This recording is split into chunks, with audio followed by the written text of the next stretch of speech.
तो दोस्तों आज की वीडियो में बात करेंगे नुवोको विस्तार कॉर्पोरेशन लिमिटेड के बारे में। बेसिकली कंपनी ने अपने क्वार्टर 4 के नंबर को डिस्क्लोज कर दिया है। तो चलिए देखते हैं क्या है क्वार्टर 4 के नंबर्स के अंदर, क्योंकि नंबर्स देखने में तो मिक्स टाइप के लग रहे हैं। कैसे क्या है चलिए देख लेते हैं। पिछले क्वार्टर की बात करें, पिछले क्वार्टर में 2604 करोड़ के आसपास का कंपनी का रेवेन्यू जनरेट हुआ था ऑपरेशन के थ्रू।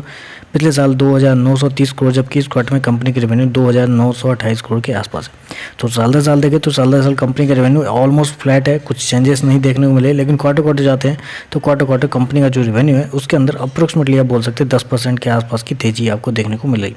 चलिए कंपनी के खर्चे क्या है वो देख लेते हैं। पिछले क्वार्टर में 2709 करोड़ खर्च किए थे, पिछले साल 2876 करोड़, इस क्वार्टर में 2924 करोड़। ये थोड़ा सा चिंता वाली बात है। अगर कंपनी ये साल दर साल अपना रेवेन्यू नहीं बढ़ा रही है तो अपने खर्चे को भी नहीं बढ़ाना चाहिए। लेकिन इस क्वार्टर में कंपनी के जो खर्चे हैं वो पिछले साल से ज़्यादा देखने को मिल रहा है।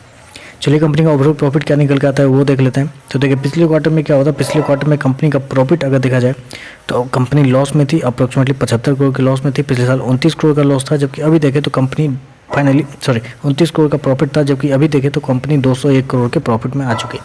तो इस क्वार्टर के जो नंबर है वो तो देखने में तो अच्छे लग रहे हैं, क्योंकि बस कंपनी पिछले क्वार्टर में जब लॉस में थी, लॉस से मुनाफे मतलब घाटे से मुनाफे में आ चुके थे। एक तरह से देखें तो एक अच्छे नंबर की ओर इशारा करता है।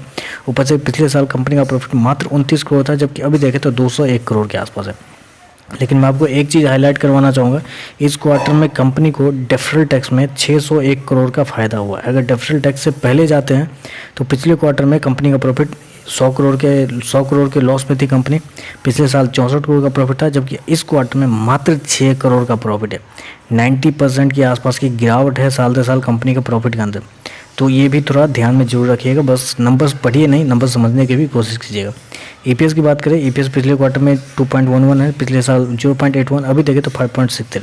तो ईपीएस को गौर मत कीजिएगा, क्योंकि ईपीएस कैलकुलेट किया जाता है नेट प्रॉफिट पे। नेट प्रॉफिट में डेफर्ड टैक्स काउंट किया जाता है। तो ओवरऑल देखें तो मेरे हिसाब से नॉर्मल से नंबर है, और देखा जाए तो थोड़ा बहुत गिरावट वाले ही नंबर है, क्योंकि साल दर साल 90% के आसपास की कंपनी की प्रॉफिट गिरी है और कंपनी का रेवेन्यू भी साल दर साल कुछ बढ़ा नहीं है। तो मेरे हिसाब से नॉर्मल से नंबर है, देखते हैं मार्केट इसको कैसे रिएक्ट करता है। बस आज के लिए बस इतना ही। वीडियो पसंद आया तो लाइक कीजिएगा, साथ में साथ चैनल को सब्सक्राइब जरूर कीजिएगा। धन्यवाद।